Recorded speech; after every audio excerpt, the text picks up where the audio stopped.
जब आदमी ओम हरि अल्लाह वाहिगुरु गॉड खुदा रब से जुड़ जाता है या उसका कोई मुरीद कहलाता है तो उसके लिए जरूरी होता है वो काम वासना क्रोध लोभ मोह अहंकार मन माया पे कंट्रोल पाना भी सीख ले। पता नहीं इनमें से कौन सा चोर कब दांव लगा जाए और आपकी श्वासा रूपी कीमती पूंजी को लूट के ले जाए। कंट्रोल कैसे होता है ये चीजें आपको शुरू से बताते हैं कि मेन कंट्रोल करता जो पावर है वो सबके अंदर रहती है और वो पावर है आत्मबल, विल पावर।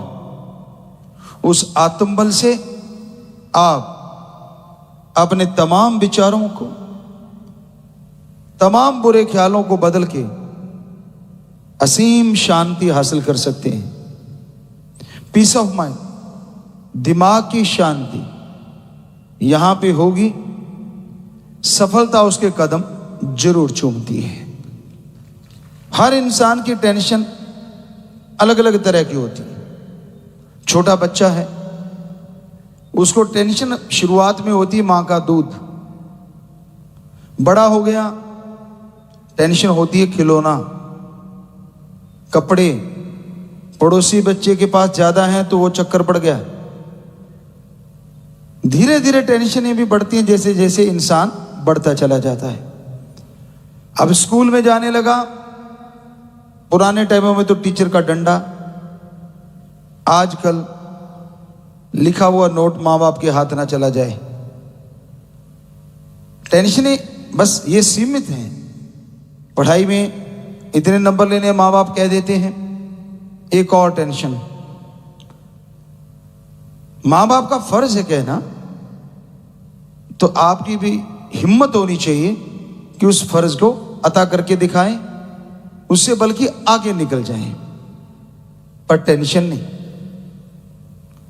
लेकिन टेंशनें यूं बढ़ती चली जाती जैसे जैसे उम्र बढ़ती, स्कूल से कॉलेज यूनिवर्सिटी, जैसे जैसे आप बढ़ते गए आगे टेंशनें बढ़ती गई और बॉडी को कंट्रोल करना मुश्किल होता जाता है। काम वासना क्रोध लोभ मोह अहंकार किसी न किसी रूप में फन उठाने लगते हैं। पर अगर जिसने एम बना लिया हो, लक्ष्य बना लिया हो कि मैंने इसे हासिल करके छोड़ना है, वाकई जिंदगी में मकसद तो कोई होना चाहिए, उद्देश्य कोई होना चाहिए, उसके बिना जिंदगी अधूरी है। हर किसी का जिंदगी का कोई ना कोई उद्देश्य, कोई ना कोई मकसद जरूर होता है। टारगेट कह लीजिए, उसको अचीव करना है, उस तक पहुंचना है। लेकिन उस तक पहुंचने के लिए कभी भी ऐसे कर्म ना करो जिन्हें पाप गुनाह कहा जाता है, क्योंकि वो करके आप अचीव कर भी लेंगे तो भी आपके माइंड में शांति नहीं रहेगी। अमन चैन आपके अंदर से खो जाएगा, बेचैनी का आलम हो जाएगा। पैसा आप कमा लेंगे लेकिन आत्मिक शांति, चैन, तंदुरुस्ती गवा लेंगे। इसलिए अपने बारे में सिर्फ ये सोचो कि आपने एक निशाना बनाया है, उसको पूरा करना है। हर किसी के अपने अपने निशाने होते हैं। बच्चों के कोई टीचर ही बनना चाहेगा, कोई डॉक्टर ही बनना चाहेगा, इस तरह इंजीनियर, लेक्चरर, साइंटिस्ट इत्यादि इत्यादि। उनका एम वो बना के चले तो ज्यादा बेहतर है। जनरल नॉलेज भी उसी चीज का ज्यादा रखें तो ज्यादा बेहतर है।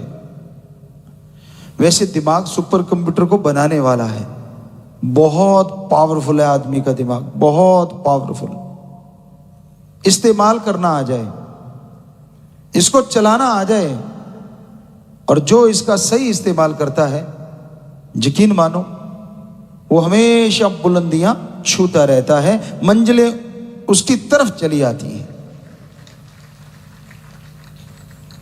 जो ये चीज नहीं करते उनके मुश्किलें आनी शुरू हो जाती हैं।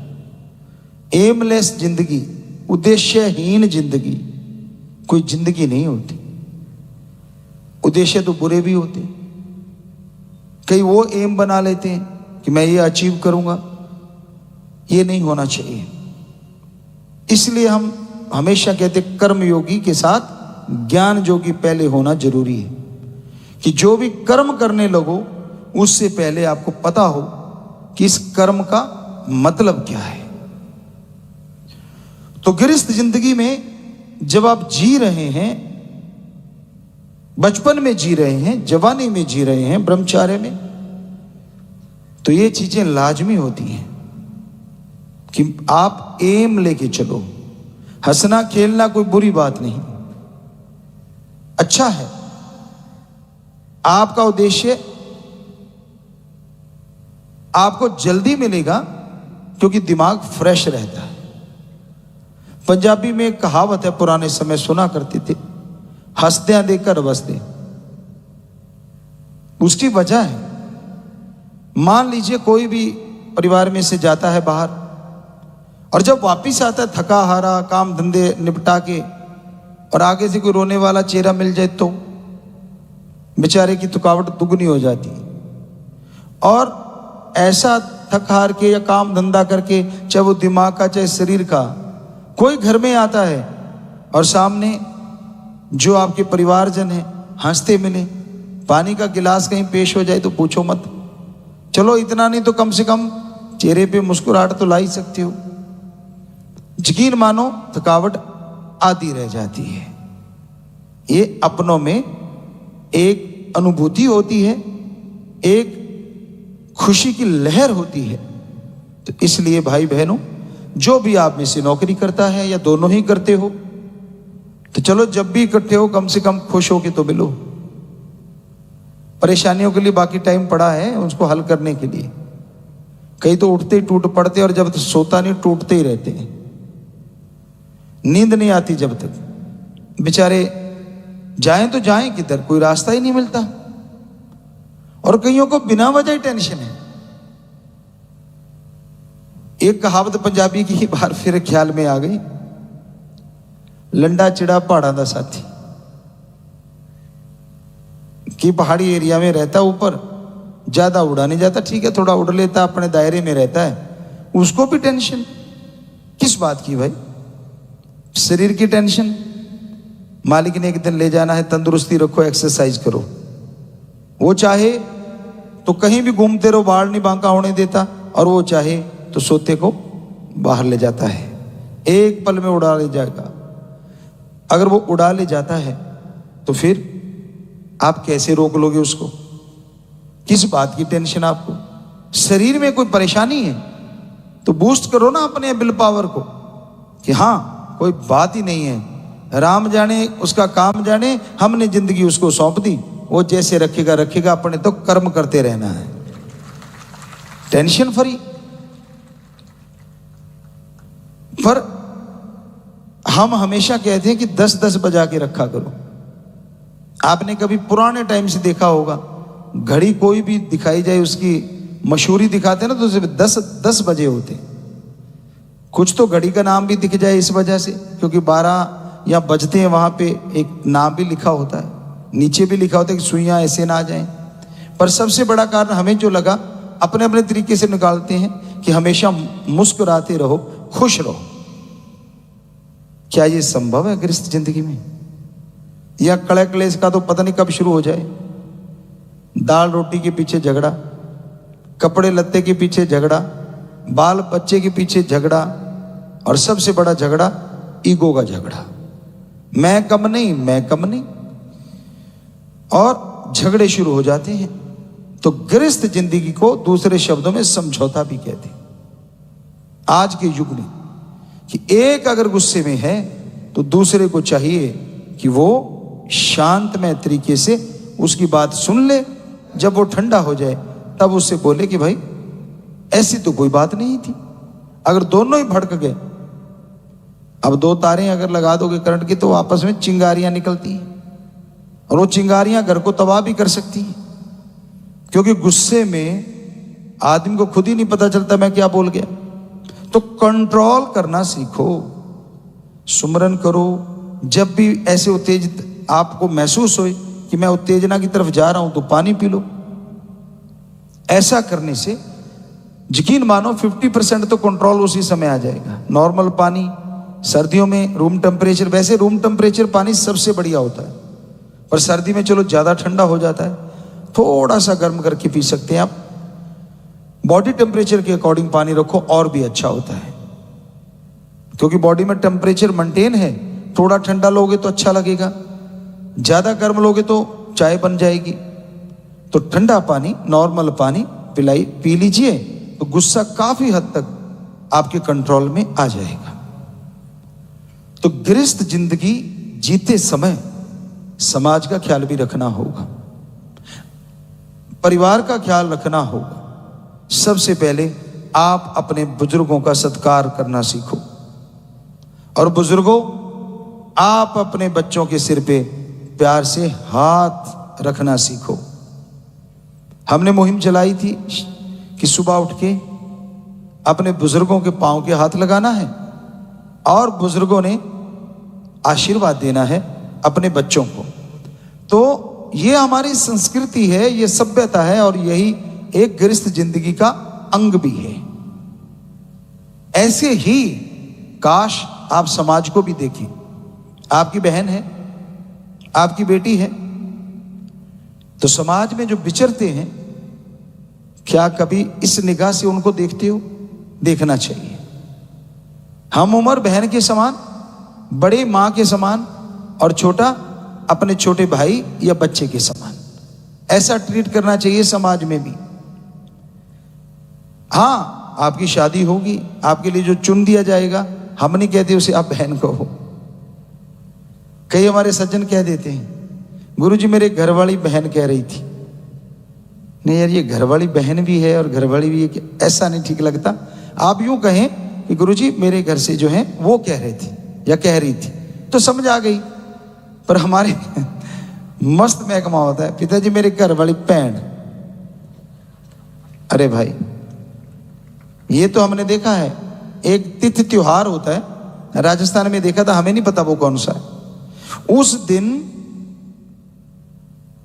जो पति देव होते हैं, पुराने टाइम की बात है, हो सकता है आज पाखंड ना हो, नए नए कपड़े पहन के, अच्छे से कपड़े पहन के बैठ जाते हैं, और घरवाली फिर आके पांव के हाथ लगाती है और वो उसको आशीर्वाद देते हैं। अजीब सा लगता है। क्या आपने अपनी पत्नी के कभी पांव के हाथ लगाए? नहीं, तो फिर लगवाते क्यों हो? मर्द हो आप, ज्यादा मर्दानगी है, जाने दीजिए। ये तो उनका सब्र मानो, जिसकी वजह से आप बड़े बने फिरते हो, वरना बड़ा तो भगवान है। बराबर होना चाहिए, बराबर। अगर हमारी कोई बेटी सत्कार करती है, तो कोई दिन आप भी चुन लो जब आप भी पांव के हाथ लगाओ। नहीं, बड़ा मुश्किल सा लगता है, ये कठिन सा काम है।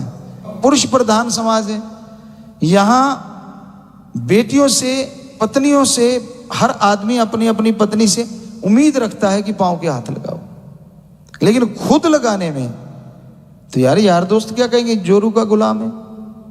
अब उनको तो किसी ने नहीं कहा तू पति की गुलाम है। क्या उनको डर नहीं लगता ऐसा कोई बोल दे? उनको कोई परवाह नहीं, तो आपको कहां से परवाह होगी भाई? और किस लिए हो गई? तो अच्छा है, अगर आप नहीं लगाना चाहते तो लगवाओ भी मत। पति देव होंगे आप तब जब 9 महीने वो गर्भ में रखे और 2 साल तक आप संभालो, फिर तो मानी बात, आप वाकई देव हैं। पर 9 महीने वो गर्भ में भी रखे, उसके बाद पाल पोस के बड़ा भी वही करे, और बाद में उंगली स्कूल में मेरा नाम लिखते बाप के नाम की जगह। ठीक है, माँ बाप का साया बराबर का होता है, लेकिन बराबरी पुराने समय में हमने देखी, ऐसे करते थे परिवारजनों में। हमारे फादर साहब से बिल्कुल हमने अपनी आंखों से देखा, बराबर का हिस्सा बंटाते थे हर चीज में। वो दूध लेने जाते, जैसे गाय भैंस होती, दूध दोहने जाते, तो मदर जो थी वो दूध बिलोया करती, वो दूध लाके रख देते, कहते हट, उसको उठा देते, खुद दूध बिलोते, इतने में मक्खन आ जाता, और मदर दूध को गर्म कर चुकी होती थी जो ताजा निकाल के लाए। कह दे तू इधर आप मक्खन निकाल, मैं दूध को उठा देता हूं। वो दूध को उठा देते और चाय तक बना देते, हमने अपनी आंखों से देखा है। क्या तगमा उतर गया, बड़ा अच्छा लगता था। वरना एक और कम से कम 50 दिहाड़िए भी होते थे, कई टाइम बड़ा खेत था, 100 भी होते। दिहाड़ी मतलब जो दिहाड़ी मजदूरी करते हैं सज्जन, किसी की हम बेअदबी नहीं करते, हम तो उनको भाईचारा ही मानते थे, भाई की तरह, या जो भी रिश्ता था, मामा कहते थे वो हमें, ये रिश्ते थे। पर कहने के लिए कि जो दिन भर काम करता है उसको दिहाड़ी कह देते हैं। सारे दिहाड़ी हैं, हम भी तो राम जी की दिहाड़ी कर रहे हैं, आप भी किसी ना किसी की दिहाड़ी कर रहे हैं, सारे लगे हुए हैं, दिहाड़ी तो चल रही है। तो 50 आदमी, और आते भी एक ऐसी जगह से थे जो 10 रोटी सुबह, 4 दोपहर को और 10-15 शाम को, और 50 आदमी, रोटियां कर लो आप, हिसाब लगा लो कितना होगा। तो इतने आदमियों की खाना बनाना, अब कब वो सब्जी बनाएंगे, कब दूसरा काम। तो फादर साहब हमारे वही चटनी बनाना, सब्जी बनाना, कहते फिक्र मत कर, तू इधर कर काम और इधर हम। तो ये होता है मर्दानगी हमारी निगाह में। 7-2 बेटियों, इतना भी किसी को गुलाम मत बना लेना कि सारे काम ही करवाती रहो, कि पिताजी ने बोल दिया, नहीं नहीं, 50-50%। चलो जितना भी, अगर कोई खेती बाड़ी में जाता है या नौकरी पेशा है, तो फिर तो जो घर गृहस्थ को संभाल रही है, अन्नपूर्णा भी होती है, परिवार को संभालती है, तो उसका ही फर्ज बनता है कि वो बनाए सब, क्योंकि वो तो बाहर गए हुए हैं, वहाँ भी काम धंधा चल रहा है। कहीं सोचो कि खेत से आके मेरे लिए बनाएगा, ना ना ना ना ना, ये मत कर बैठना। हमारी तरफ से ऐसा कुछ नहीं, क्योंकि सारा दिन जो खेत में इतना जोर लगा के आता है तो परिवार के लिए आता है, आपने खाना बनाना है। तो कहने का मतलब समझौता, ये है गृहस्थ जिंदगी के लिए सुख में टिप्स कह लो, या आप जो भी कहना चाहते हो, अगर अमल कर लो तो भाई ये गृहस्थ जिंदगी की एक चर्चा है जो पवित्र वेदों में भी बताएगी, और जो हमने दुनिया को देख के अनुभव किया। झगड़े तब होते हैं जब ईगो अड़ जाती है। कई परिवारों को देखा हमने बिठा के, झगड़ा होता ही नहीं, बात कुछ भी नहीं होती और झगड़ा बहुत बड़ा हो जाता है, और बात निकलती है छोटे बच्चों वाली। तू मेरा लिखने वाला वो पेन चुरा के ले गया, मेरा कलम तोड़ दी, पुराने टाइमों में होता था। एक वो स्लेट पे लिखा करते थे, उसे चौक या बर्ता कहते थे, बर्ता भी बोला करते थे कि ये तो मेरा इसने तोड़ दिया। अरे तोड़ दिया लिखेगा तो फिर भी, लेकिन ना वो बातें होती है कई बार मियाँ बीवी के अंदर, परिवारों के अंदर, छोटी छोटी बातें, कोई मतलब ही नहीं है, छोड़ दो तो छोड़ दो, इतना तो छोड़ना भी चाहिए, क्योंकि आदमी भगवान तो है नहीं, कमियां तो सब में होती हैं, सिर्फ भगवान ओम हरि अल्लाह वाहिगुरु गॉड खुदा रब में कोई कमी नहीं होती, सदगुरु में कोई कमी नहीं होती, वो मालिक है। सो अमल करना जरूरी है। सुख चाहते हो तो जिंदगी जीने का ढंग सीख लो, और जो अकेला रहना चाहते हैं, कोई ब्रह्मचर्य पे रहना चाहता है, उसे तो फिर गृहस्थ जिंदगी में पढ़ना ही नहीं चाहिए। काम, वासना, क्रोध, लोभ, मोह, अहंकार, मन, माया, ये 7 चीज तो उसके आसपास नहीं भटकनी चाहिए। पर हमने देखे हैं ऐसे सज्जन भी, उनको जरा सा कोनी लगा दो ऐसे लगता करंट लगा। एक जगह तो हम देख रहे थे, गए वहां कि भाई यहाँ चर्चा होगी मालिक के नाम की, जाके बैठे और एक सज्जन बैठे थे, उनके पास कोई ऐसे बैठा था, पालथी मारे यूं। अब सार्वजनिक सभा है, सभी लोग वहां आए हैं, तेरा कोई वो पर्सनल एकांतवास तो है नहीं, ऐसा रहना तो एकांतवास में कर, लेकिन वो ऐसे बैठा था, दूसरा आगे पास बैठा, कोनी लग गई, साथ के साथ चमाट धर दिए, पटाखा बोला, नहीं ये क्या हो गया? हमने कहा क्या हुआ था? कहता है जी कुछ नहीं, मैं तो बैठा था, जरा सा यूं किया तो हल्की सी कोनी ऐसे टच हुई है। उससे पूछा, कहता मेरी भक्ति में खलल डालता है। हमने कौन सी भक्ति? जिसके अंदर इतना गुस्सा भरा पड़ा है, उस कब की भक्ति और कौन सी भक्ति? भक्त वो होते हैं चाहे 1000 गालियां भी कोई दे जाए, उनके लिए भी दुआएं करते हैं, चुप रहते हैं। तो ये संयम बचपन से लेके गृहस्थ जिंदगी तक हर किसी में होना हो, जरूर होना चाहिए, हर हाल में होना चाहिए, और इसकी नींव पड़ती है ब्रह्मचर्य में। तभी से अगर आप संयमी हो जाते हैं, आप संयम रखते हैं, तो यकीन मानो बड़े होके भी घर परिवार को सुखी रखोगे और समाज को सुखी रखोगे।